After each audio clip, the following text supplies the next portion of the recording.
My mother-in-law accidentally sent me a voicemail where she called me a gold digger and said I trapped her son into marriage, and now I'm standing in her living room with evidence that will destroy everything she built. The notification lit up my phone screen at 7:43 on a Tuesday morning while I was making breakfast in our small apartment in Brooklyn. I almost didn't listen to it. Patricia Reynolds, my mother-in-law, never called me directly. She always went through Michael, my husband of 3 years. But curiosity got the better of me as I cracked eggs into a bowl, the morning sun streaming through our kitchen window, casting long shadows across the worn linoleum floor. I pressed play, expecting maybe a pocket dial or a quick message about Sunday dinner. Instead, what poured through my phone speaker made my hands freeze mid-whisk, egg yolk dripping slowly back into the bowl. Her voice was clear, deliberate, dripping with contempt I had never heard directed at me so openly. She thought she was leaving a message for Michael. The audio quality was perfect, no mistaking her words or her tone. Patricia's voice cut through the quiet morning like a knife through butter, each word more devastating than the last. She started with a sigh, that particular exhale she reserved for topics that annoyed her. Then came the words that would replay in my mind for weeks to come. She called me calculating, manipulative, a social climber who had sunk her claws into her precious son. According to Patricia, I had deliberately gotten pregnant to trap Michael into marriage, even though our daughter Emma was born 2 years after our wedding, a detail apparently irrelevant to her narrative. She told Michael, or thought she was telling Michael, that he needed to protect his assets, that I was clearly after the family money, and that my working-class background made me untrustworthy. The venom in her voice was palpable, each accusation more creative than the last. I stood there in our modest kitchen, surrounded by the life Michael and I had built together on our combined teacher salaries, and felt something crack inside my chest. We didn't have family money. We lived paycheck to paycheck, saving every spare dollar for Emma's future. Michael taught high school history, I taught elementary school art. Our combined income barely covered rent in one of Brooklyn's less desirable neighborhoods, student loan payments, and the basics of raising a 3-year-old. The idea that I had married him for money would have been laughable if it weren't so deeply insulting. If you're connecting with this story, help this channel grow by hitting that subscribe button. We're working toward 1,000 subscribers, and your support means everything. Just click subscribe and become part of this community. The voicemail continued for another 4 minutes. Patricia detailed conversations she claimed to have had with family friends, lawyers even, about how Michael could protect himself from me in case of divorce. She mentioned prenuptial agreements we should have signed, trust funds that needed to be secured, properties that should never have my name attached. The irony was crushing. There were no trust funds. Michael's parents lived comfortably in their paid-off house in Westchester, but they weren't wealthy by any stretch. His father had been a postal worker, his mother a school administrator before retirement. They had been smart with money, lived below their means, but there was no fortune to protect. I saved the voicemail immediately, my hands shaking as I navigated my phone settings to ensure it wouldn't accidentally delete. The eggs sat forgotten in their bowl. My coffee grew cold. I replayed the message 3 times, hoping I had misheard, hoping there was some context I was missing that would make her words less brutal. But no. Each listening made it clearer. Patricia Reynolds had spent 3 years smiling to my face at family dinners while harboring this poisonous view of me behind closed doors. Every compliment on my cooking, every gift for Emma, every seemingly warm gesture had been theater. Michael came out of the bedroom 20 minutes later, already dressed for work in the khakis and button-down shirt that were his teaching uniform. He found me sitting at our small kitchen table, phone in hand, staring at nothing. His expression shifted immediately from morning grogginess to concern. We had been together for 6 years, married for 3, and he could read my moods like sheet music. Something was wrong, and he knew it the moment he saw my face. I didn't say anything at first.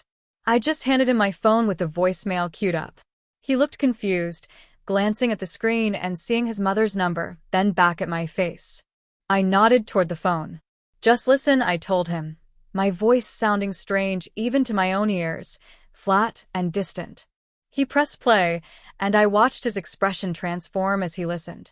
Confusion became disbelief, became anger, became something harder to name. His jaw tightened. His grip on the phone whitened his knuckles. When Patricia's voice finally cut off after 4.5 minutes of character assassination, the silence in our kitchen felt thick enough to choke on.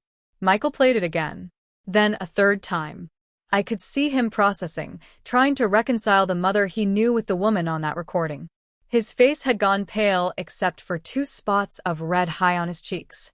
He set the phone down very carefully on the table between us, as if it might explode. Then he looked at me with an expression of such pure devastation that I almost felt worse for him than I did for myself. Almost.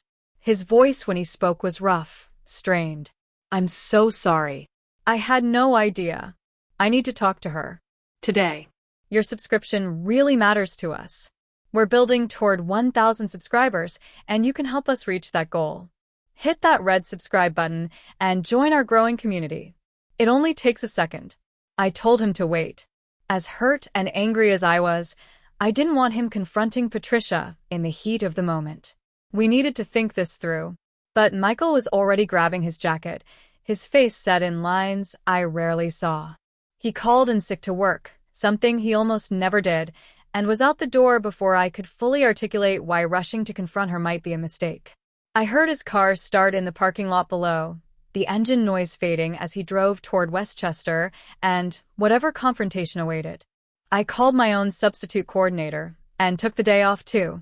Emma was at preschool until 3, giving me hours to sit with my thoughts in our suddenly too quiet apartment. I replayed the voicemail again, analyzing every word, every inflection.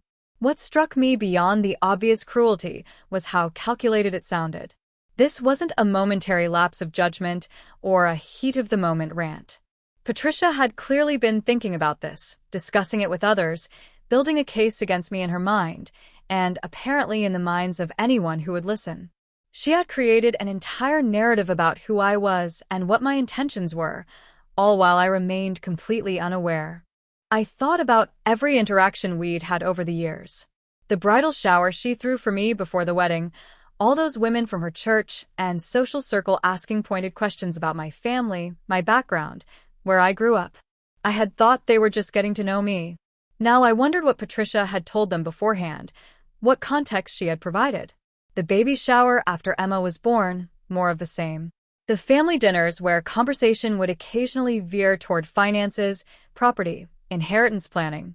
Michael and I would laugh later about his parents' preoccupation with estate planning despite their relatively modest estate.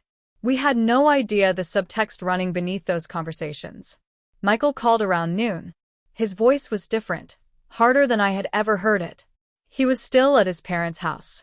The conversation with Patricia had not gone well, to put it mildly. She had initially tried to deny the voicemail was meant seriously, claiming it was taken out of context, that she was venting frustrations and didn't mean most of what she said. When Michael pressed her, asking what possible context would make calling his wife a gold digger acceptable, she had doubled down. Maybe she had been harsh, she admitted, but didn't he see how I had changed him, isolated him from the family, pushed him toward a lifestyle his parents didn't approve of? Michael had lost his temper at that point, something he rarely did. He told me later that he had detailed every financial struggle we faced, every sacrifice we made, how insulting it was to suggest I had married him for money when there was no money to marry into. Patricia had countered that she and his father had savings, had the house, had investments Michael would inherit someday, and she was just trying to protect him from someone who clearly married above her station. Those were her exact words, Michael told me. Married above her station. Like we were living in a Victorian novel instead of modern-day New York. If this story is resonating with you, please consider subscribing. We're working hard to reach 1,000 subscribers, and every subscription helps. Click that button and be part of our journey. His father, apparently, had stayed mostly silent during the confrontation, occasionally trying to play peacemaker but ultimately siding with Patricia by his silence. Michael had left after making it clear that until his mother apologized directly to me and meant it, he wouldn't be bringing Emma around or attending family events. The phone call ended with him asking if I wanted him to come home, or if I needed space. I told him to come home. Whatever happened next, We needed to face it together. But sitting alone in our apartment after that call, something else began forming in my mind alongside the hurt. A memory, actually. Several memories, clicking into place like puzzle pieces. 6 months earlier, Patricia had asked me quite casually during a Sunday dinner if I had ever looked into my family history. She knew my mother had passed away when I was young, and my father had raised me alone before dying of a heart attack shortly before Michael and I met. She commented that it was such a shame I didn't know more about my maternal family, where they came from, what they did. At the time, I had found it a bit odd but assumed she was making conversation. Now I wondered if there had been more to it. I pulled out my laptop and started searching. My mother's maiden name was Sullivan. I knew she had grown up in Manhattan, that her parents had died before I was born, that she had been an only child like me. My father had never talked much about her family, and after he died, I had no one left to ask. I had done some cursory genealogy research years ago, but hadn't found much beyond basic records. This time, I dug deeper, searching through ancestry websites, old newspaper archives, public records. It took 3 hours, but I found it. My maternal grandfather, Thomas Sullivan, had been a real estate developer in Manhattan in the 1960s and 70s. Not just any developer, but one involved in several major projects that had transformed parts of the city. He had died in 1984, 2 years before I was born, leaving behind a considerable estate. My grandmother had passed shortly after. Their only child, my mother, should have inherited everything. But my mother had died when I was 7, and my father had struggled financially to raise me alone. None of this added up. More digging revealed a trust. My grandfather had established a trust for his descendants to be distributed when the youngest reached the age of 30 or upon certain life events like marriage or the birth of children. My mother's early death and my father's apparent lack of knowledge about the trust meant it had sat dormant, managed by a law firm in Manhattan that had been sending notices to my last known address, which was my father's house, which had been sold after his death when I was 22. I had moved multiple times since then, always renting, never leaving forwarding addresses that lasted more than a lease term. The notices had never found me. We're getting so close to 1,000 subscribers, and your support makes all the difference. If you're enjoying this story, hit subscribe and help us reach our goal. It's just one click. The trust was substantial. Very substantial. My grandfather's real estate ventures had been more successful than I ever knew, and the trust had been professionally managed for decades, growing significantly. I sat staring at my laptop screen, at numbers that didn't seem real, at documents bearing my name. I was the sole beneficiary. My mother's only child. The trust had been trying to find me for 3 years, since I turned 30, the age specified in the trust documents for distribution if no life events had triggered it earlier. But I had triggered it. Marriage. Emma's birth. I should have received this money 5 years ago when Michael and I got married. I called the law firm. After verifying my identity with documents I had to scramble to find, birth certificate, mother's death certificate, my father's death certificate, social security number, I spoke with an attorney named Margaret Chen who had been trying to locate me for years. She sounded almost relieved to finally make contact. The trust was real. The money was real. And there was more. The trust included not just liquid assets but properties, including a building in Chelsea that my grandfather had developed and never sold, which had appreciated enormously over the decades. When Michael came home that evening, I was sitting at our kitchen table surrounded by printed documents, legal papers, property records. He looked exhausted, emotionally drained from his confrontation with his parents. Then he saw my face, saw the papers, and his expression shifted to confusion. I told him to sit down. Then I explained what I had discovered. I watched him process the information, his eyes moving from me to the documents and back again. The irony was so thick you could cut it with a knife. His mother had spent years worried I was after money that didn't exist while I had been sitting on a fortune I didn't know about. The next morning, I called Patricia. Not Michael, me. She answered on the third ring, her voice cautious. She clearly knew Michael had told me about their confrontation. She started to speak, maybe to offer some half-hearted apology, but I cut her off.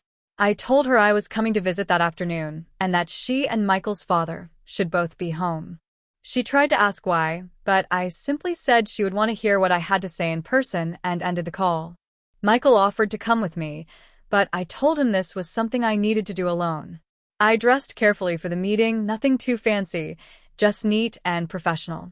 I gathered copies of all the relevant documents and drove to Westchester. The autumn day was crisp, leaves turning orange and red along the parkway, the sky that particular shade of blue you only see in October. I felt strangely calm. The hurt from the voicemail was still there, but it had been joined by something else. Clarity, maybe. Purpose. Please take a moment to subscribe to our channel. We're building a community here, and we need 1,000 subscribers to keep growing. Your click makes a real difference. Hit that subscribe button now. Patricia opened the door, looking nervous, her usual composure slightly cracked. Michael's father, Robert, sat in the living room, looking uncomfortable. I declined their offer of coffee or tea and got straight to the point. I pulled out my phone and played the voicemail on speaker. Patricia's face went white, then red. She started to speak, but I held up my hand. I wasn't done. I told them I had spent years being welcomed into their home while apparently being discussed behind my back as some kind of scheming opportunist. I had brought my daughter to their house, shared meals, tried to be a good daughter-in-law, all while Patricia was consulting lawyers about protecting Michael from me. Patricia tried to interrupt, her voice shaking. She claimed again that I was taking things out of context, that she had been worried, that any mother would be concerned. I let her finish. Then I placed the documents on their coffee table, one by one. The trust documentation, the property records, the letter from the law firm confirming my identity and my inheritance. I watched their faces as they processed what they were seeing, the numbers, the properties, the dates. I explained very calmly about my grandfather, about the trust one never knew existed, about how I had been the beneficiary of significant wealth for years without knowing it. I explained that based on the trust terms and the triggering events, the distribution process would begin immediately and be complete within a few months once all legal formalities were satisfied. I explained that the building in Chelsea alone was worth more than their house several times over, not to mention the liquid assets and other holdings. Then I looked directly at Patricia and said something I had been rehearsing in my mind all morning. I told her that I had spent years thinking we were family, believing that despite our different backgrounds, we had built a real relationship. I had trusted her with my daughter, valued her opinion, tried to earn her respect. And all the while, she had seen me as nothing more than a threat to be managed, a problem to be solved, someone fundamentally inferior who didn't belong in her son's life. The money changed nothing about who I was or who I had been. I was the same person who had walked into her house countless times before. But now I knew exactly how she saw me, and that changed everything. Patricia sat very still, her hands clasped in her lap. Robert looked at the floor. I could see her trying to formulate a response, but what could she say? The evidence of her judgment sat on their coffee table, next to evidence of how completely wrong she had been. I stood up, gathering my documents. I told them that Michael had made his position clear about family contact until a real apology was forthcoming. I was adding my own condition. Any apology, if it ever came, needed to acknowledge not just the voicemail, but the years of judgment behind it. And it needed to be offered without any expectation of forgiveness, because forgiveness would be mine to give or withhold on my own timeline. If you've been following this story, show your support by subscribing. We're so close to 1,000 subscribers, and you can help us get there. Just click subscribe and join us. I left their house and sat in my car for a long moment before starting the engine. My hands were shaking, adrenaline finally catching up with me. But I felt lighter somehow, like I had been carrying weight I didn't know was there, and had finally set it down. The drive back to Brooklyn felt longer than the drive up, traffic heavy on the Cross Bronx Expressway, the city skyline appearing gradually through the haze. Michael was waiting when I got home, having picked Emma up from preschool early. Our daughter was playing with blocks in the living room, completely unaware of the adult drama swirling around her. He searched my face for clues about how the meeting had gone. I told him everything while Emma built elaborate structures and knocked them down with gleeful 3-year-old enthusiasm. His expression cycled through emotions. Relief that I had stood up for myself. Anger at his mother all over again. Worry about what this meant for our family going forward. Pride, I thought, though he didn't say it explicitly. The weeks that followed were complicated. The trust distribution moved forward with surprising efficiency once all my documentation was verified. Margaret Chen, the attorney, was thorough and patient, explaining every step of the process. Michael and I had long conversations about what this money meant for us, for Emma, for our future. We agreed that it wouldn't fundamentally change our lives in the ways that mattered. We liked teaching. We liked our neighborhood, our friends, our routines. But it would mean security, opportunity, the ability to help others, to support causes we cared about, to give Emma advantages we never had. Patricia called 3 times in those weeks. Michael answered once, and the conversation was brief and unsatisfying.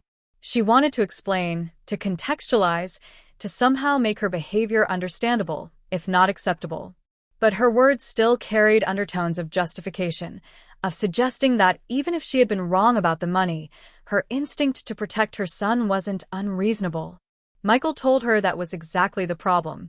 She was still framing me as a potential threat rather than acknowledging she had been wrong about my character from the start. The call ended badly. Emma's 4th birthday came 6 weeks after the voicemail incident. We threw a party at a local park, inviting friends from preschool and the neighborhood. My father-in-law showed up alone, carrying a gift, looking uncomfortable but determined. He pulled Michael aside, and they talked for a long time while I supervised games and cake cutting. Robert didn't try to justify Patricia's behavior. He acknowledged he had been complicit through his silence, and that wasn't okay. He said he was working on Patricia, trying to help her understand, but old biases ran deep and change was slow. He wanted to be in Emma's life if we would allow it, and he would respect whatever boundaries we set. Consider subscribing if this story has moved you. We're building something special here, and we need your help to reach 1,000 subscribers. Hit that button and become part of our community.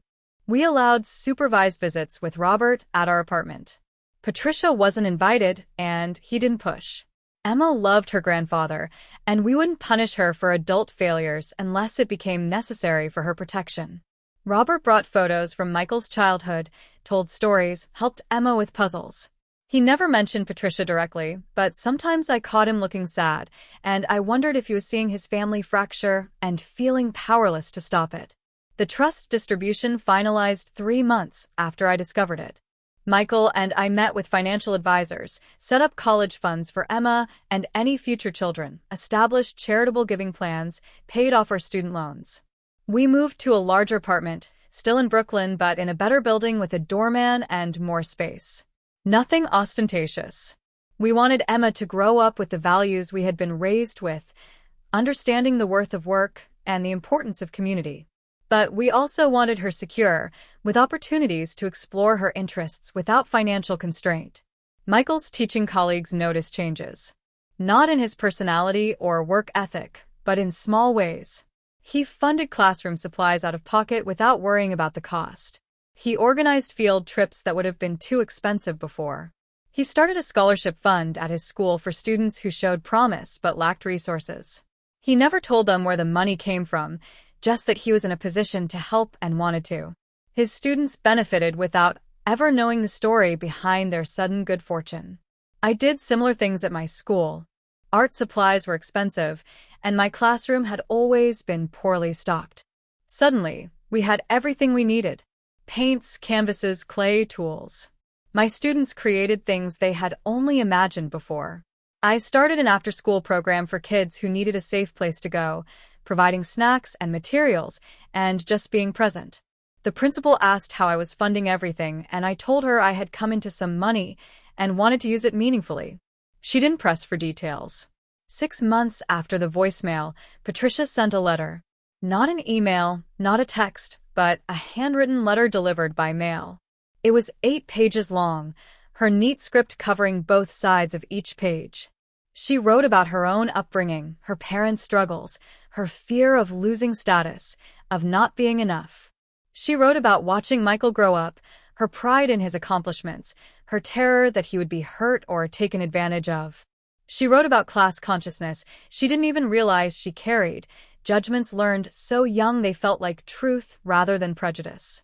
She acknowledged that nothing she had thought about me was fair or accurate. She had built a narrative based on superficial factors like my background, my father's blue-collar work, the absence of family wealth, and she had clung to that narrative even as evidence contradicted it. She had convinced herself she was protecting Michael, when really she was protecting her own worldview, her own sense of how things should be. The voicemail was indefensible. The years of judgment behind it even more so. She was sorry, truly sorry, and she understood if that wasn't enough. She wasn't asking to be forgiven, just asking to be heard. One more reminder to subscribe if you haven't already. We're so grateful for everyone who has joined us, and we're pushing hard to reach that 1,000 subscriber milestone. Your subscription really helps. Please click that button. I read the letter twice, then gave it to Michael. He read it silently, his expression unreadable. Then he looked at me and asked what I wanted to do. The decision was mine, he said. She had hurt me, and I got to decide if and when and how to respond. I appreciated that he didn't try to push me toward reconciliation just because it would make his life easier. He had chosen his wife and daughter over his mother's comfort, and he stood by that choice. I waited a week before responding. I wrote my own letter, shorter than hers but honest. I told her that I heard her apology and appreciated the self-reflection it represented. I acknowledged that change was hard, that recognizing our own biases was painful, that she was trying and that mattered. But I also told her that trust, once broken, was difficult to rebuild. She had shown me how she really felt after years of pretending otherwise, and I couldn't unhear those words or unknown that truth. If she wanted to be part of our lives going forward, it would be on new terms with clear boundaries and with the understanding that our relationship would need to be rebuilt from scratch. Patricia responded quickly, agreeing to whatever terms I set. We started slowly. Coffee in public places, neutral territory where either of us could leave if things became uncomfortable. She was different in those early meetings, more careful with her words but also more genuine somehow.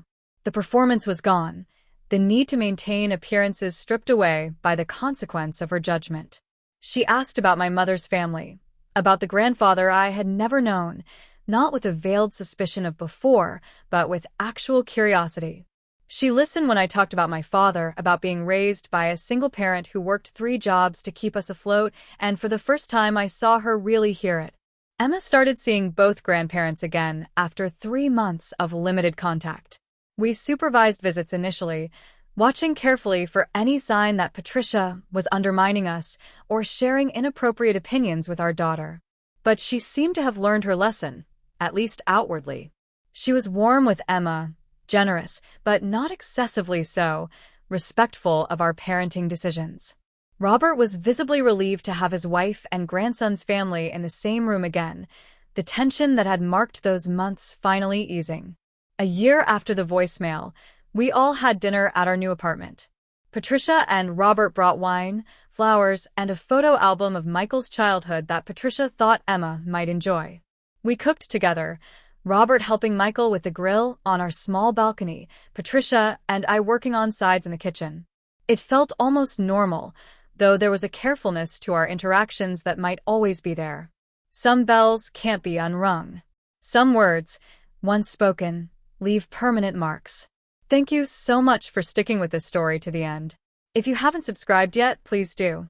We need your support to reach 1,000 subscribers and continue creating content like this. Click subscribe right now and be part of our journey. During dinner, Emma asked her grandmother about old photos, and Patricia told stories about Michael as a child with genuine warmth and humor. She caught my eye once across the table, and something passed between us. Not quite forgiveness, maybe. Not quite trust rebuilt. But acknowledgement. Recognition that we were both trying, that family was complicated, that moving forward sometimes meant carrying scars, but choosing not to let them define everything. Later, after Patricia and Robert had left and Emma was asleep, Michael and I sat on our balcony looking out at the Brooklyn skyline. He thanked me for giving his mother another chance, and I told him I didn't do it for her. I did it for Emma, for him, for the possibility that people could actually change if the consequences were severe enough and the motivation strong enough. I did it knowing that I had the security now to set boundaries and enforce them without fear, that the power dynamic had shifted irrevocably, that I could walk away at any moment if Patricia reverted to her old judgments. The money had changed things, but not in the ways Patricia had feared or imagined. It hadn't corrupted me or revealed some hidden mercenary nature. It had simply given me options, security, the ability to be generous without being diminished. Michael and I still worked our teaching jobs, still lived relatively modestly despite our new resources, still prioritized the values we had built our relationship on.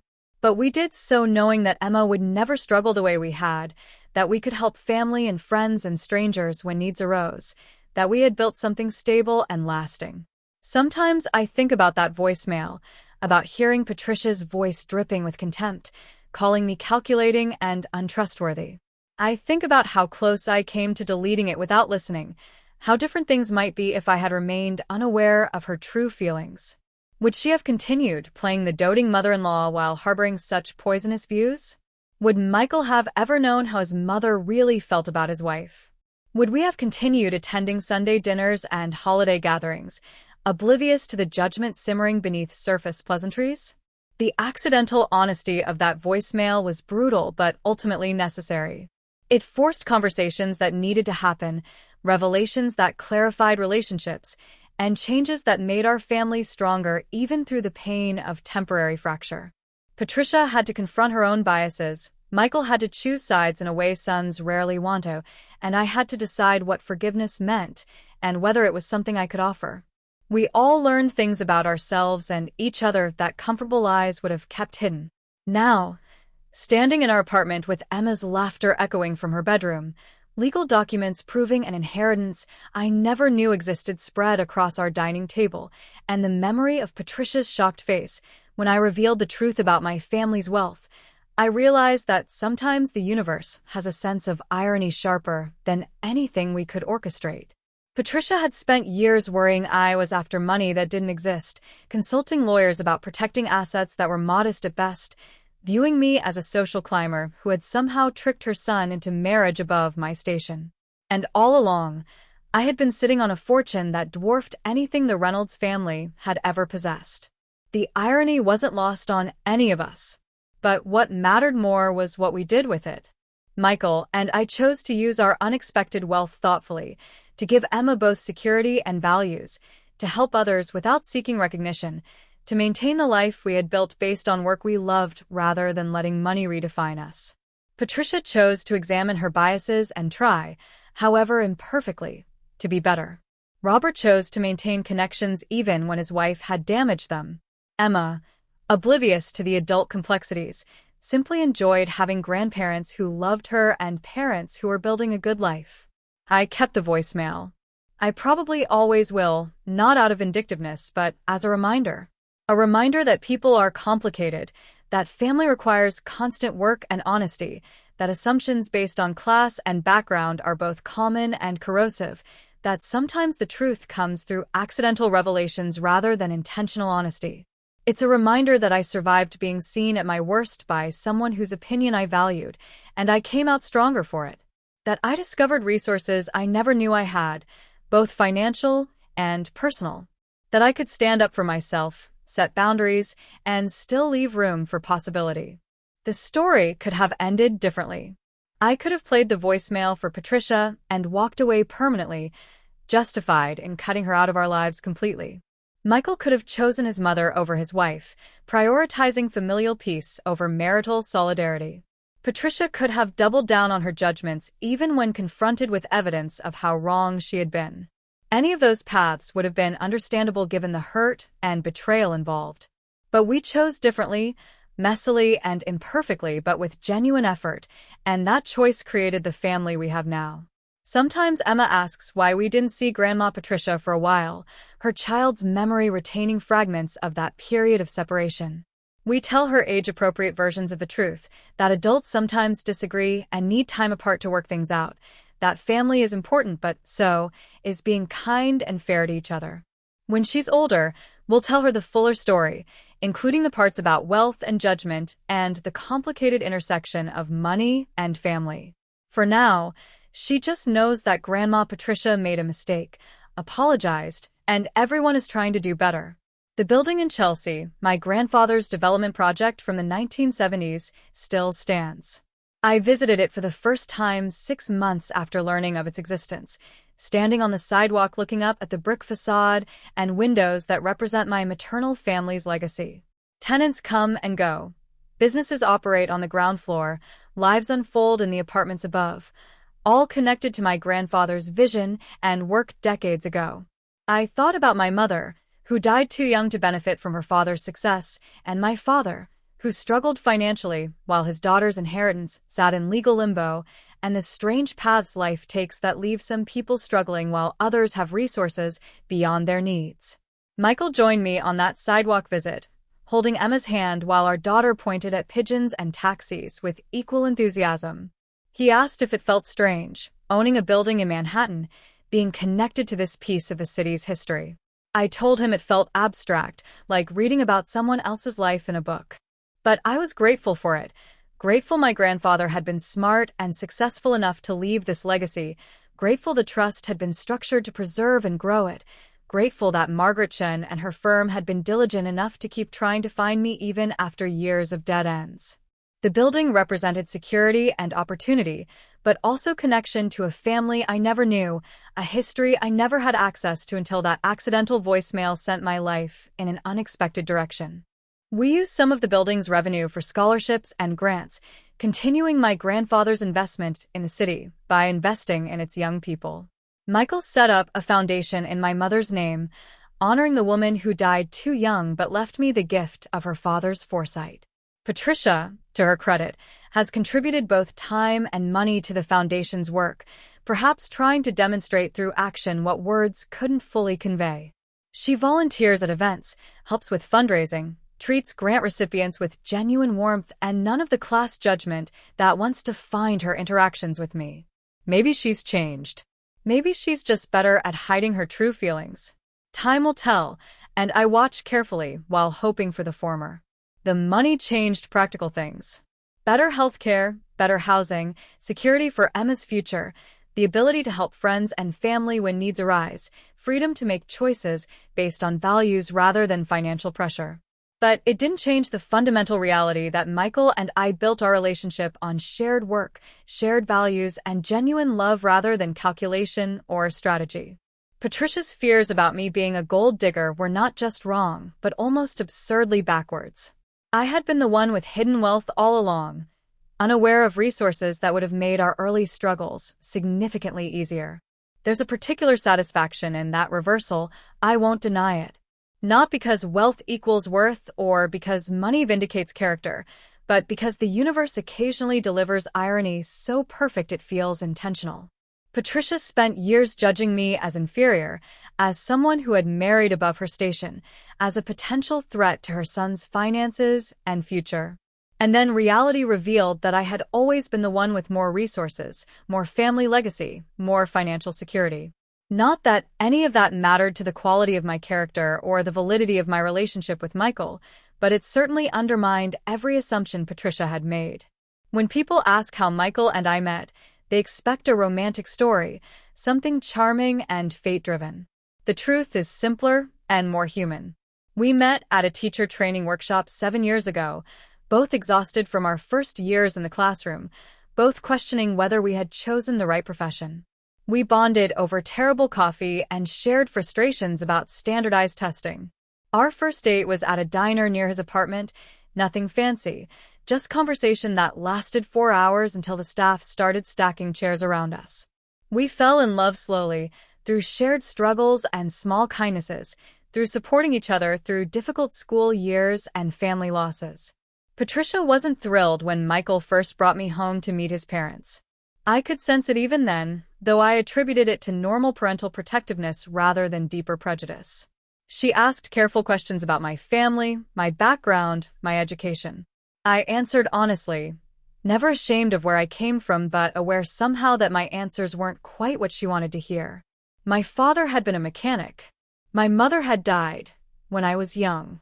I had worked through college, taking longer than 4 years to finish because I could only afford part-time enrollment while working full-time.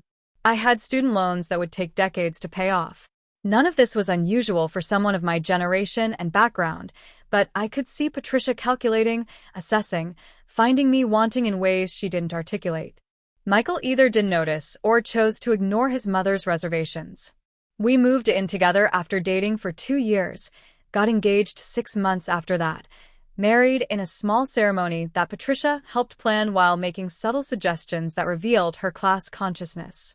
She wanted a bigger venue, more expensive flowers, a band instead of a DJ, all things we couldn't afford and didn't particularly want. We compromised on some details to keep peace, but the wedding we had was ours, reflecting our values and budget rather than her aspirations. I thought we had found a balance.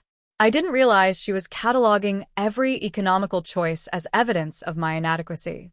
The pregnancy with Emma was planned and joyful. Patricia's reaction was complicated. Outwardly excited about becoming a grandmother, but I caught comments about timing, about whether we were financially ready, about the costs of raising children in New York City. Michael shut those conversations down quickly, pointing out that plenty of people raised children on less than we earned, that we were stable and employed and ready for this next step. Patricia backed off, but not without leaving impressions, suggestions that we perhaps didn't understand what we were getting into, that her generation had been smarter about waiting until they were more established.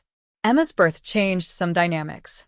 Patricia was genuinely loving with her granddaughter, whatever reservations she had about me seeming to fade when faced with Emma's tiny perfection. She helped during those early exhausting weeks, bringing meals, holding the baby so I could shower or sleep, offering advice that was actually useful rather than critical. I thought maybe we had turned a corner, that becoming a grandmother had softened her judgment of me. I was wrong. She was capable of loving Emma while still harboring deep reservations about Emma's mother. The voicemail proved that conclusively. Looking back now with the knowledge I have, I can see moments that might have been different if I had known about my inheritance earlier. The times we declined invitations because we couldn't afford babysitters or nice enough clothes for fancy events. The times we brought homemade dishes to family dinners instead of expensive wine or desserts from upscale bakeries. The times we explained we were saving for Emma's future so couldn't contribute to family gift pools or vacation plans. Every economical choice, every admission of financial constraint, probably reinforced Patricia's narrative about me. She saw someone who had trapped her son into a life of struggle rather than someone working hard to build a good life within realistic means. If I had known about the trust, would I have told Michael's family? Probably not, at least not right away. Money complicates relationships, creates expectations and resentments, changes how people see you. I valued being seen for who I was rather than what I had. But the irony remains that Patricia saw me as someone defined by what I didn't have, by the financial resources I lacked, by the social status I couldn't claim. She reduced me to my circumstances while never imagining those circumstances were temporary, accidental, based on lost mail and missed connections rather than actual lack. Make sure you're subscribed to our channel so you don't miss future stories. We're building toward 1,000 subscribers, and your support is crucial. Hit that subscribe button and join our community today. The revelation of my inheritance created ripples beyond my immediate family. Friends asked why we were still working if we didn't need to. Colleagues wondered if we would leave teaching for something more prestigious, now that we had options. Family on Michael's side reassessed their understanding of who I was and where I came from. Some people became weird around us, treating us differently, assuming wealth had changed our fundamental natures. Others remained constant, valuing the relationship over the financial circumstances. Those differences were illuminating, showing us who had cared about us versus who had cared about their perception of us. Michael's teaching colleagues who knew us well mostly reacted with happiness for our security and admiration for continuing work we loved despite not needing the income. A few made comments about how nice it must be, tinged with resentment that we tried not to take personally. Economic anxiety affects everyone, and watching someone suddenly have resources you lack can trigger complicated feelings. We tried to be sensitive to that, not flaunting our changed circumstances, continuing to participate in the economic realities our colleagues faced even as our private situation had shifted dramatically. My own teaching colleagues had similar ranges of reactions. The principal asked me privately if I would be leaving and seemed genuinely relieved when I said no. I was a good teacher, she told me, and the students needed consistency. The money meant I could be an even better teacher, she suggested, since I could focus purely on education rather than worrying about making ends meet. She was right. Knowing Emma was secure, that our bills were paid, that we had resources for emergencies freed up mental and emotional energy I could pour into my students. I became more patient, more creative, more willing to experiment with lesson plans that might fail because failure no longer felt threatening. Emma's preschool teachers noticed changes too. Not in Emma's behavior, which remained consistent, but in little things. Better clothes that fit properly rather than hand-me-downs. New toys that appeared in her cubby. Field trip permission slips returned with payment instead of requests for fee waivers. They never said anything directly, but I could sense their awareness that something had shifted. Children from wealthy families looked and moved through the world differently than children from struggling families, and Emma was transitioning between those categories in ways that must have been observable to people who worked with children daily. We debated moving Emma to a more expensive preschool now that we could afford it. Some of the prestigious programs in Brooklyn had waitlists years long and tuition that rivaled college costs. But Emma was happy where she was, bonded to her teachers and friends, thriving in an environment that valued play and creativity over academic pressure. We decided to keep her there through pre-K, then re-evaluate for kindergarten. Money could buy access to elite institutions, but it couldn't buy happiness or development that was already happening in a good enough environment. That was a lesson we wanted Emma to learn early, that more expensive didn't always mean better. The trust documentation included letters my grandfather had written, to be given to his descendants along with the inheritance. Margaret Chun had copied them for me, and I read them multiple times, trying to understand the man I never knew. He wrote about coming from nothing, building a business through hard work and calculated risks, wanting his family to have security he never had growing up. He wrote about the importance of education, of giving back to community, of using resources responsibly rather than frivolously. He wrote about my grandmother, their partnership, their shared vision for what their work could create. He wrote about my mother, his only child, with obvious love and pride. He described her kindness, her intelligence, her determination to make her own way even with family resources available. He worried about her in ways that turned out to be prescient, hoping she would live a long, happy life, but wanting to ensure her children would be cared for if anything happened to her. His trust structure reflected that concern, protecting assets for grandchildren he might never meet. He died 2 years before I was born, never knowing whether his daughter would have children, never meeting Emma's grandmother, who would pass away too young. But his foresight protected me anyway, across decades and circumstances he couldn't have predicted. Reading his words, I felt connected to family history I had been cut off from by death and circumstance. My mother died when I was 7, too young to tell me much about her parents or her childhood. My father, grieving and overwhelmed, didn't talk much about my mother's family. I grew up thinking I came from simple working-class stock on both sides, never imagining there was wealth or legacy in my maternal line. Discovering my grandfather's letters felt like recovering part of my identity, understanding where certain traits or values might have originated, feeling less alone in the world. Michael read the letters too, moved by my grandfather's words and the strange path that led to me finally receiving them.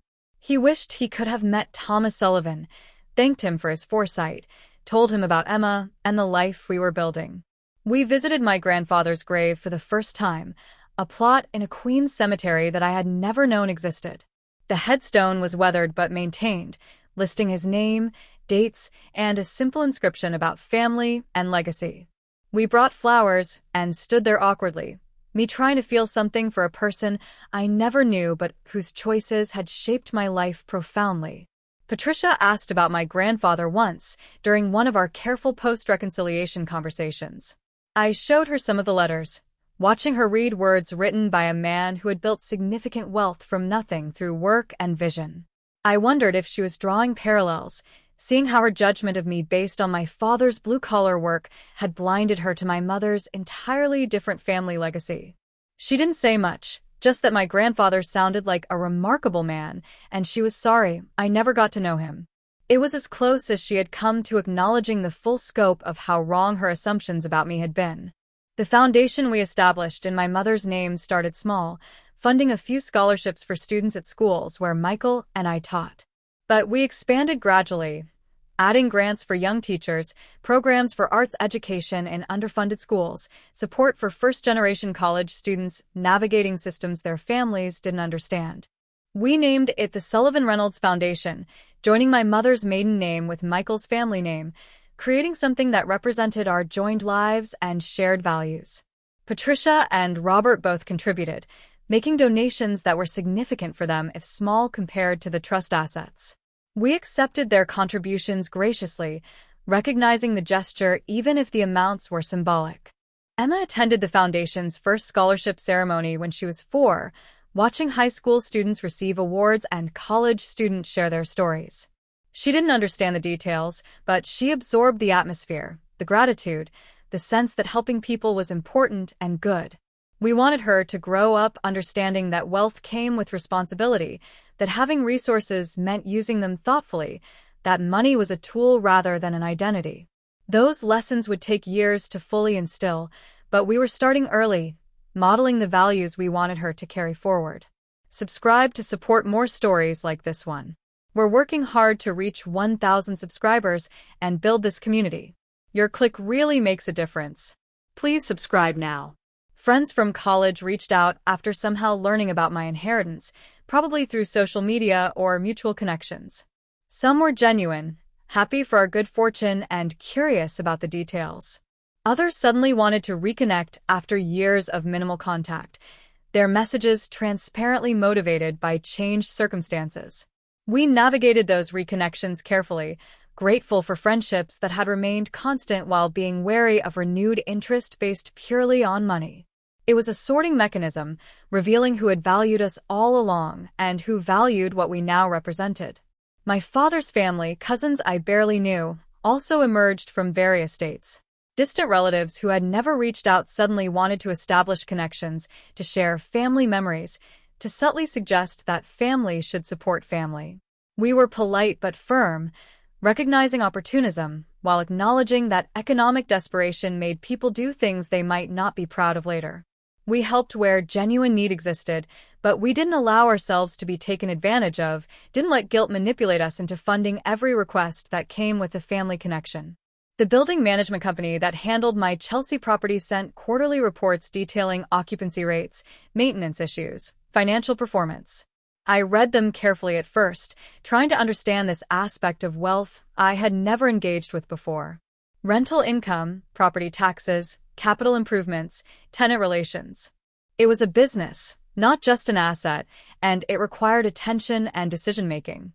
I relied heavily on Margaret Chen's advice initially, but gradually learned enough to make informed choices about management and investment and property improvements. One tenant wrote to me directly after learning I was the new owner, a small business operating a bookstore on the ground floor. They had been there for 15 years, surviving economic changes and neighborhood transformation, barely hanging on as rents climbed throughout Manhattan. They asked if I would consider keeping their rent stable, rather than raising it to market rate when their lease renewed. I visited the bookstore, walking through aisles of carefully curated books, meeting staff who clearly loved what they did, seeing community members browsing and chatting and treating the space like a neighborhood living room. I renewed their lease at the current rate with a modest increase tied to inflation rather than market values. The bookstore owner nearly cried with relief. They had expected to be priced out, forced to close or relocate to a cheaper neighborhood, joining the long list of beloved local businesses killed by rising rents. Instead, they got stability and a landlord who valued their community contribution over maximum profit extraction. Michael and I visited that bookstore regularly after that, buying books for Emma, supporting small business, maintaining connection to one tangible aspect of my grandfather's legacy. Other tenants in the building were working-class families, young professionals, artists, and students cobbling together lives in expensive New York City. I could have pushed rents to market rate, maximizing return on investment like any rational property owner. But I remembered struggling to make rent, remembered the anxiety of lease renewals and rent increases, remembered choosing between groceries and electricity bills. I kept increases reasonable, maintained the building well, responded to repair requests quickly, tried to be the kind of landlord I would have wanted when Michael and I were scraping by in our cramped apartment. Some people said I was leaving money on the table. I considered it investing in community and karma. The money allowed us to travel during school breaks, showing Emma parts of the world beyond New York. We took her to California to see the Pacific Ocean, her face lighting up at the endless water and crashing waves. We visited Michael's college friend in Colorado, Emma experiencing snow-covered mountains and clear starlit skies impossible to see through city light pollution. We planned a trip to Ireland for the following summer, tracing my maternal family's roots, visiting places my grandfather had come from before immigrating to America as a young man. Emma would have traveled memories that Michael and I never had as children, exposure to different places and ways of living that would shape her worldview. But we also maintained routines and normalcy. Emma still attended the same preschool, played with the same neighborhood kids, participated in the same community activities. We didn't want wealth to isolate her or make her feel different from peers. We wanted her to understand she was fortunate while also understanding that fortune was partly luck and partly legacy, neither of which made her inherently better than children with less. Those lessons were delicate, easy to get wrong, requiring constant attention and adjustment as she grew and understood more. Michael's students knew nothing about our changed financial circumstances. He remained Mr. Reynolds, the enthusiastic history teacher who made decades-old events feel relevant to contemporary teenagers. He didn't suddenly dress better or drive a fancier car or change his teaching style. The only difference was behind the scenes the scholarship fund and supply budget and field trip subsidies that made his classroom more effective without calling attention to their source. He wanted to be valued for his teaching, not for being the guy with money, and he worked hard to maintain that boundary. My students were younger, elementary kids who mostly didn't understand economic differences yet. But I saw parents at pickup assessing my clothes, my car, the expensive art supplies visible in my classroom. Some looked curious, others resentful, few saying anything directly, but all noticing changes. I tried to be low-key, not flaunting anything, but it's hard to hide improved circumstances completely. Small things betrayed us, better quality materials, less stress in our demeanors, confidence that came from security. People noticed even when we tried to minimize the differences. Patricia's transformation, such as it was, happened gradually over months and years rather than suddenly. She didn't become a different person overnight, but she did seem to genuinely work on her biases and assumptions. She read books about class and prejudice that I saw on her coffee table during visits. She volunteered with organizations serving low-income families, exposing herself to people and experiences outside her comfort zone. She stopped making comments about people's backgrounds or economic circumstances, at least when I was around to hear. Whether that represented true change or just better self-editing was impossible to know, but either way, her behavior improved. Robert was easier to forgive because his sin had been passive complicity rather than active judgment. He had known Patricia's views and failed to challenge them meaningfully, but he hadn't shared her depth of conviction. After everything came out, he made real efforts to build independent relationships with Michael and me, respecting our boundaries while showing up consistently. He became Emma's dedicated grandfather, the one who took her to parks and museums, who taught her to play chess, who valued time with her regardless of adult complications. His consistency earned back trust that Patricia's apology alone couldn't. If you're still with us, please subscribe. We need your help to reach 1,000 subscribers. Click that button right now and become part of what we're building here. Family holidays regained some normalcy after the first difficult year. We gathered for Thanksgiving and Christmas, maintaining traditions while acknowledging undercurrents that would probably always exist. Emma got to know her grandparents without the poison that had infected previous years, their relationships building on healthier foundations. Michael's extended family, aunts and uncles and cousins, navigated the situation with varying degrees of grace. Some sided with Patricia initially, viewing me as oversensitive or unwilling to forgive. Others understood the betrayal and supported our boundaries.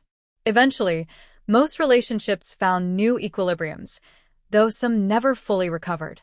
The money also meant we could help Michael's parents when Robert needed expensive dental work their insurance didn't cover. We paid without fanfare, framing it as family helping family rather than as any kind of power play.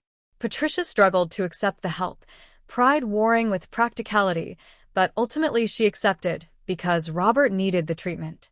That exchange shifted dynamics again, making concrete that our positions had reversed, that I was now in a position to help them rather than being the charity case she had once imagined. She thanked me stiffly, and I accepted graciously, both of us navigating uncomfortable role reversals as best we could. Emma started kindergarten at a public school in our neighborhood, a decision we made deliberately despite having resources for private education. We wanted her in diverse classrooms with children from various backgrounds, learning that the world contained multitudes rather than just people like herself. The school had strong academics and arts programs, dedicated teachers working with limited resources. We contributed to the PTA, funded field trips and supplies, helped other parents when we could do so without creating awkward dynamics. Money could support good public education if deployed thoughtfully, and we wanted to be part of that rather than fleeing to exclusive private institutions. Patricia asked once why we didn't send Emma to the prestigious private school where some of her friends' grandchildren attended. We explained our reasoning about diversity and public education and wanting Emma grounded in reality rather than wealth bubbles. Patricia looked skeptical but didn't push, perhaps recognizing that criticizing our parenting choices was territory she no longer had credibility to enter. Michael pointed out that he had attended public schools and turned out fine, which closed the conversation more effectively than any elaborate explanation. The trust structure included provisions for future descendants, ensuring Emma and any children we might have later would benefit from my grandfather's foresight without immediately inheriting wealth that might undermine their development. Thomas Sullivan had been smart about that, creating distributions tied to age milestones and life achievements rather than dumping money on young people unprepared to handle it responsibly. Emma would have access to educational funds, support for buying property or starting businesses, security for emergencies, but not unlimited wealth at 18 or 21. We appreciated his wisdom in that structure, the balance between providing support and maintaining incentives for recipients to build their own lives. We had another baby 2 years after the voicemail incident, a son we named Thomas after my grandfather. Patricia cried when we told her the name, and I wasn't entirely sure whether the tears were joy or regret or some complicated mixture. She had missed months of Emma's early life due to our estrangement, and she was determined not to repeat that with her grandson. She was helpful without being intrusive, supportive without being controlling, clearly working hard to respect boundaries we had established. Thomas's birth felt like a fresh start in some ways, a chance to build family relationships without the poison history that had complicated Emma's early years. Michael and I discussed whether to have more children, weighing desires against practical considerations that now included financial security as well as emotional readiness. We decided 2 was right for us, giving Emma a sibling without overwhelming ourselves, building a family that felt complete. Thomas's arrival shifted household dynamics, Emma adjusting to sharing attention, all of us learning new rhythms. Having resources meant we could hire help when needed, afford good childcare, take parental leave without financial stress. We recognized those as privileges many parents lacked, tried to remain grateful rather than entitled. The foundation grew as Thomas grew, expanding programming and reach. We hired staff to manage day-to-day operations, establish proper nonprofit structures, ensure donations were used effectively. What started as a modest scholarship fund evolved into an organization touching hundreds of lives annually, providing educational support, funding arts programs, connecting students with mentors and opportunities. My grandfather would have been proud, I thought, seeing his wealth deployed to create pathways for young people similar to the path he had walked a century earlier. Legacy wasn't just about leaving money, but about values and impact persisting across generations. Patricia volunteered regularly at foundation events, stuffing envelopes and greeting scholarship recipients, and helping with fundraising campaigns. She never sought recognition for her contributions, content to work behind the scenes, perhaps trying to earn redemption through service. I watched her interact with students from backgrounds similar to mine, treating them with respect and warmth, and wondered if the work was genuinely changing her, or if she had just learned to perform differently. Probably some of both, human change being gradual and imperfect. What mattered was the trajectory, the effort, the consistent choosing to be better even when it was uncomfortable. Make sure to subscribe if you haven't already. We're so close to 1,000 subscribers, and we need your support to get there. Click subscribe and help us reach this milestone together. Michael got promoted to department chair at his school, recognition of his teaching excellence and leadership among colleagues. The promotion came with more responsibility and slightly better pay, though neither of us needed the income anymore. He accepted because he valued the opportunity to shape curriculum and support newer teachers, to have influence beyond his own classroom. His colleagues respected him, students loved him, administrators trusted him. He had built a career based on merit and dedication, and his professional success had nothing to do with family wealth or connections, everything to do with his own hard work. I took on mentorship responsibilities at my school too, working with student teachers and new educators finding their footing in challenging classroom environments. I remembered my own difficult first years, the overwhelming responsibility of shaping young minds, the inadequate preparation teacher training programs provided for classroom realities. I tried to be the mentor I wished I had had, offering practical advice and emotional support and honest feedback. My students' achievement data supported my teaching credibility, but more importantly, my students seemed to love learning, to feel safe taking creative risks, to develop confidence in their artistic abilities. Emma excelled in school, particularly in reading and art, showing early signs of inheriting creative tendencies from somewhere in her genetic line. She devoured books, drew constantly, asked questions about everything. We encouraged her interests without pushing, provided materials and opportunities without forcing outcomes, tried to nurture curiosity rather than demanding achievement. She had advantages we never had, but we wanted those advantages to expand her potential rather than burden her with expectations. Childhood should be about exploration and joy, not about justifying privilege through performance. Thomas was different, more physical and less verbal, content to spend hours building block towers and knocking them down. He was only a year old, too young to show clear personality traits, but he seemed to have inherited Michael's steady temperament where Emma had gotten my intensity. Watching them interact, Emma already protective and bossy, Thomas patient with his sister's domineering play, I felt grateful for the family we had built through intention and luck and perseverance through difficulty. The voicemail sat in my phone's archived messages, occasionally accessed but never deleted. Sometimes I listened to it, reminding myself of what Patricia had said, how she had felt, ensuring I never forgot the betrayal even as we rebuilt relationship. Michael asked once if keeping it was healthy, whether holding on to that evidence prevented full healing. Maybe, I admitted, but I wasn't ready to let it go. It was proof that my perception hadn't been wrong, that the undercurrents I sometimes sensed weren't my imagination, that the revelation had been real even as subsequent events complicated the narrative. 5 years after the voicemail, Patricia asked if I would ever forgive her completely, moving past the careful détente we had established into something warmer and more genuine. I told her honestly that I didn't know, that some wounds left scars even when they healed, that our relationship would probably always carry the weight of what she had said, and how long she had harbored those judgments. She looked sad but accepting, nodding slowly, acknowledging that consequences didn't disappear just because you regretted the actions that caused them. We were doing better, I told her, and that had to be enough for now. Michael appreciated my honesty with his mother, even when that honesty was uncomfortable. He never pressured me to forgive more quickly or completely, never suggested I was being unfair to hold on to hurt. His loyalty meant everything, the concrete demonstration that he had chosen me over his family of origin when pushed to that choice. Many marriages fractured under that kind of pressure, spouses unable to navigate divided loyalties or unwilling to confront parents about poor behavior. Michael had done both, clearly and firmly, and our marriage was stronger for it. The apartment we moved to became home in ways our first apartment never quite had. More space meant less stress, better layout meant easier family flow, location meant Emma and Thomas could walk to good schools. We decorated thoughtfully, mixing pieces from my father's house with new purchases, creating spaces that reflected our combined history and current life. Patricia and Robert visited regularly, comfortable enough to bring groceries and stay for dinner, not yet comfortable enough for the easy intimacy some families maintained.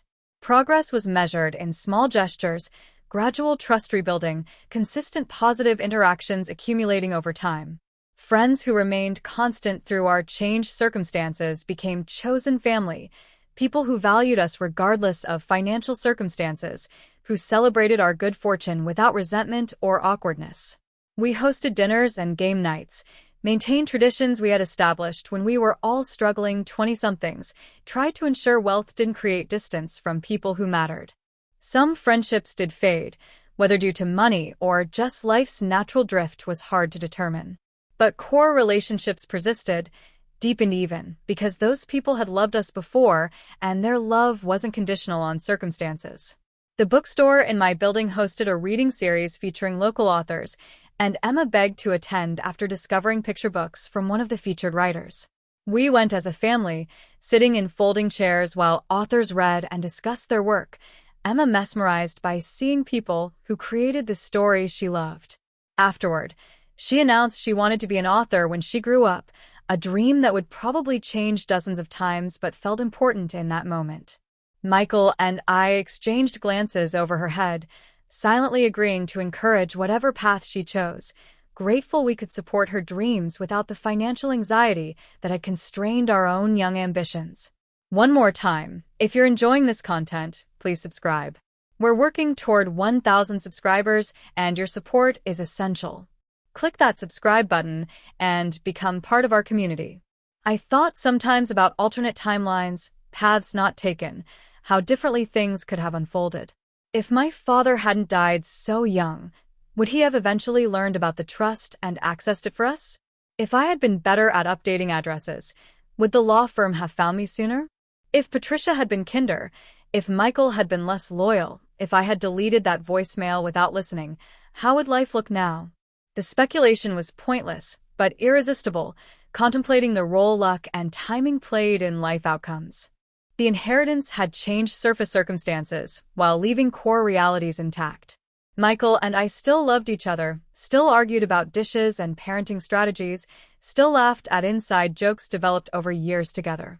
Emma and Thomas were the same children they would have been regardless of financial circumstances, though their opportunities had expanded dramatically. We were still teachers, still Brooklyn residents, still people who valued community and education and authentic human connection. The money was significant but not definitional, important but not identity-determining. Patricia's grandchildren loved her without knowing the complicated history behind adult relationships. To Emma and Thomas, she was Grandma Tricia, who brought cookies and played games and remembered every small detail of their lives.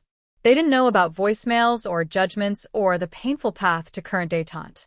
Maybe someday we would tell them age-appropriate versions of family history, ensuring they understood that relationships required work and forgiveness wasn't automatic. For now, they just enjoyed having grandparents who showed up consistently and loved them unconditionally. The Foundation's 5th anniversary gala felt like marking real progress, demonstrating sustained impact rather than momentary generosity. Scholarship recipients came back to share their college experiences, their graduate school plans, how the support had changed their trajectories. Teachers talked about arts programs keeping students engaged who might otherwise have dropped out. Parents cried thanking us for opportunities their children wouldn't have had otherwise. Michael and I stood together listening, Emma and Thomas running around with other children, Patricia and Robert helping coordinate logistics, and felt the money being transformed into something meaningful beyond personal comfort. Margaret Chun attended the gala, the attorney who had worked so hard to find me and ensure I received my inheritance. I introduced her to my family, thanked her publicly for her persistence and professionalism, watched her beam with satisfaction at seeing the trust's impact. She told me privately that most inheritances got spent on personal consumption, paying off debt or buying houses or taking vacations. Seeing assets deployed for community benefit was rare and gratifying, she said, exactly what Thomas Sullivan would have wanted based on his letters and documented values. Her approval felt like validation for my grandfather through his longtime attorney. Emma asked once why we had so much money when many of her classmates' families struggled to pay for field trips and school supplies. We explained about my grandfather, about luck and timing, about how having resources meant responsibility to share them. She seemed to understand at a 6-year-old level, accepting that some people had more and should help people with less. We hoped to instill genuine empathy rather than performative charity, teaching her to see people's full humanity rather than just their economic circumstances. Whether we would succeed remained to be seen, parenting being a long, uncertain project with outcomes unclear until children reached adulthood. Michael's parents aged visibly over those 5 years, Robert developing heart problems, Patricia showing early signs of memory issues that might or might not develop into something more serious.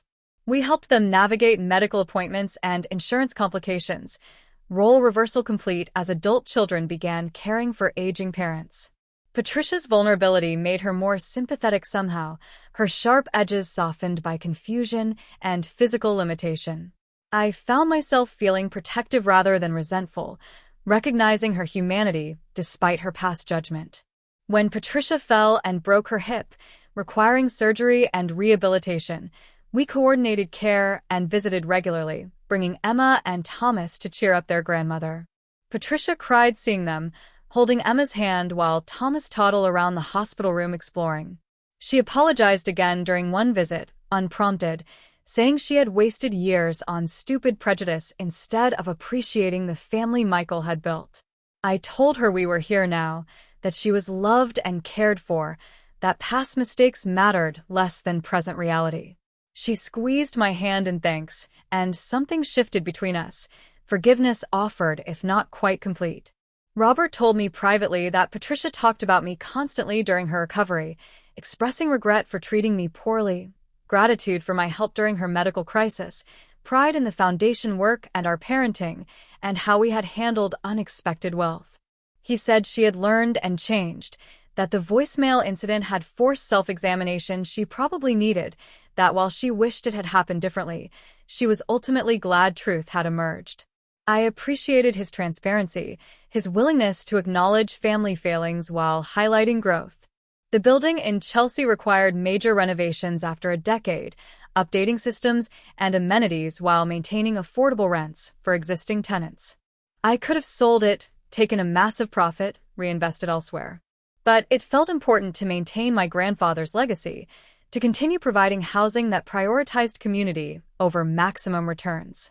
We renovated thoughtfully, improving living conditions without displacing residents, proving that ethical landlording was possible even in expensive New York City. The bookstore stayed, other businesses stayed, families stayed, community preserved despite economic pressures that destroyed neighborhoods elsewhere. Subscribe now if you're still with us. We're building something special, and we need 1,000 subscribers to keep growing. Your click really helps. Hit that button. Emma started showing interest in theater, auditioning for school plays and community productions. We supported her completely, driving to rehearsals and helping with costume requirements and attending every performance. Patricia came to shows too, beaming proudly at her granddaughter's stage presence, making no comments about practicality or career viability or anything that might dim Emma's enthusiasm. She had learned or was learning to support interests without judgment, to celebrate her grandchildren without imposing her own expectations. Progress came slowly, but it came. Thomas showed mechanical aptitude even as a toddler, able to figure out how things worked with minimal instruction. He took apart toys to see inside, built elaborate structures, showed patience with physical problems that Emma abandoned in frustration. I thought about my father, the mechanic who raised me alone, wondering if Thomas had somehow inherited traits across generations. Genetics and family legacy worked in mysterious ways, traits skipping generations or emerging unexpectedly, connections forming across time and death. The money had bought security and opportunity, but not happiness itself, which still depended on relationships and purpose and daily choices rather than circumstances. We were happy not because we were wealthy, but because we loved each other, valued meaningful work, maintained connections to community, used resources intentionally. I knew people with similar wealth who were miserable, marriages fractured by money rather than held together by it, children spoiled into entitlement rather than raised with values, isolation rather than community. Wealth was neutral, made good or destructive by how you handled it. Looking at Patricia across the dinner table during Sunday meals we had reinstituted, watching her play with Thomas while Emma showed her grandmother drawings, I felt something approaching peace.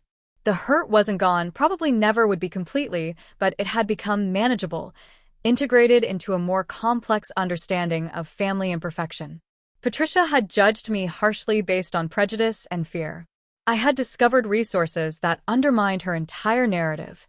We had both been forced to reckon with uncomfortable truths.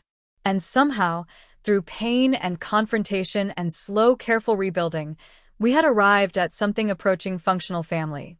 The voicemail still existed, archived but not deleted, reminder and evidence and insurance policy all at once. But I listened to